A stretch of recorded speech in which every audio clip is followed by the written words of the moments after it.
ശബരിമല ദ്വാരപാലക ശില്പങ്ങളിലെ സ്വർണം പൂശലുമായി ബന്ധപ്പെട്ട് തിരിമറി നടന്നിട്ടുണ്ടെന്ന് ഹൈക്കോടതി. വിഷയത്തിൽ കേസെടുത്ത് അന്വേഷണം നടത്താൻ ഹൈക്കോടതി പ്രത്യേക സംഘത്തിന് നിർദ്ദേശം നൽകി. ദ്വാരപാലക ശില്പങ്ങളിലെ ചെമ്പുപാളികൾക്ക് പുറമെ ലിൻഡൽ വശങ്ങളിലെ ഫ്രെയിമുകൾ എന്നിവയിൽ സ്വർണം പൂശിയതിലും ക്രമക്കേടുണ്ടായി എന്നും SIT പരിശോധിക്കണം.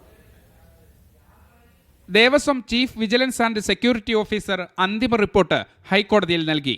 ഗുരുതര ക്രമക്കേടുകൾ നടന്നതായി റിപ്പോർട്ടിലുണ്ട്. സ്വർണ്ണപാളികൾ ഉണ്ണികൃഷ്ണൻ പോറ്റിക്ക് കൈമാറണമെന്ന് ദേവസ്വം കമ്മീഷണർ നിർദ്ദേശം നൽകിയതിൽ കോടതി സംശയം പ്രകടിപ്പിച്ചു. ഇവ ഉണ്ണികൃഷ്ണൻ പോറ്റിക്ക് നൽകണമെന്ന് ദേവസ്വം കമ്മീഷണർ നിർബന്ധ നിലപാടെടുത്തു. ഇത്തരം നീക്കങ്ങൾ സംശയകരമാണെന്നും ക്രമക്കേട് നടന്നിട്ടുണ്ടെന്നും കോടതി പറയുന്നു. സ്വർണം ഉൾപ്പെടുന്ന ശില്പപാളി ചെമ്പുപാളിയെന്ന് എക്സിക്യൂട്ടീവ് ഓഫീസർ രേഖപ്പെടുത്തിയതിലും ദുരൂഹതയുണ്ട്.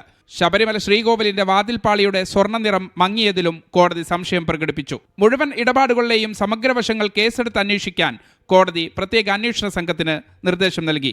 6 ആഴ്ചയ്ക്കകം അന്വേഷണം പൂർത്തിയാക്കണം. 2 ആഴ്ച കൂടുമ്പോൾ അന്വേഷണ പുരോഗതി കോടതിയെ അറിയിക്കണം. കോടതിയിൽ ഹാജരായ S. ശശിധരൻ IPS കൂടുതൽ ഉദ്യോഗസ്ഥർ വേണമെന്ന് കോടതിയെ അറിയിച്ചു. സംസ്ഥാന പോലീസ് മേധാവിയെ കേസിൽ കക്ഷിയാക്കിയ കോടതി ഇക്കാര്യം പരിഗണിക്കാനും നിർദ്ദേശിച്ചു. മീഡിയ 1 കൊച്ചി.